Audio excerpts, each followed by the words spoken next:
Tarbiyah Sunnah Channel. Lillah, nyunnah, merenah. Apakah pembagian tauhid menjadi tiga itu sudah ada nggak di zaman Nabi SAW? Kalau nggak ada, apakah tidak bid'ah? Kan begitu ya? Pertanyaan yang bagus dan kritis.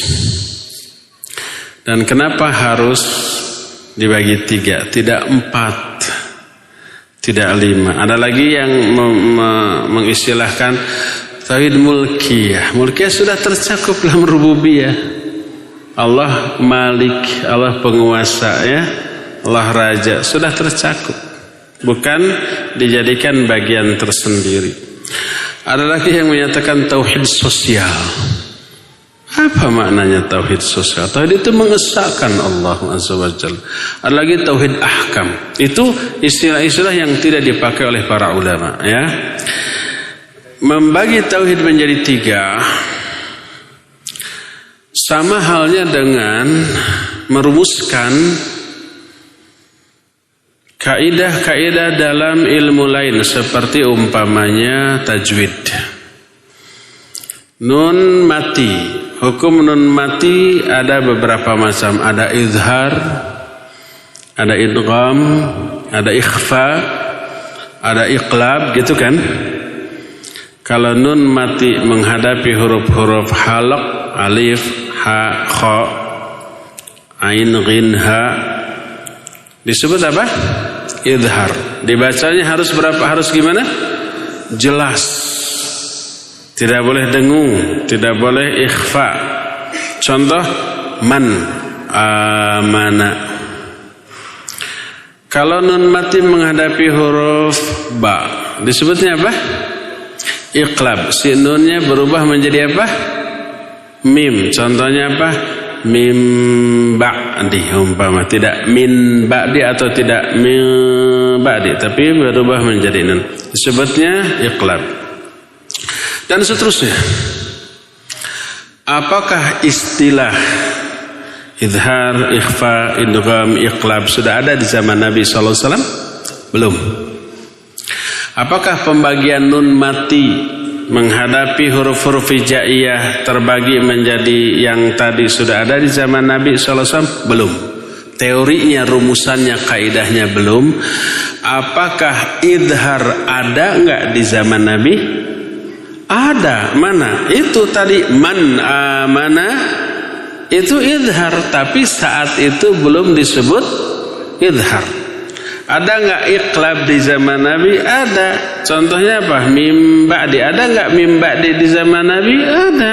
Tapi saat itu belum disebut iqlab dan rumusannya belum dibuat. Untuk memudahkan orang mempelajari tata cara membaca Al-Quran, para ulama kemudian merumuskan. Lahirlah ilmu tajwid. Demikian juga ilmu nahu. Ada istilah mubtada, khabar, fa'il, naibul fa'il, ya, khabar kana, akhwat kana, dan seterusnya, at-tawabi, hal, tamiz.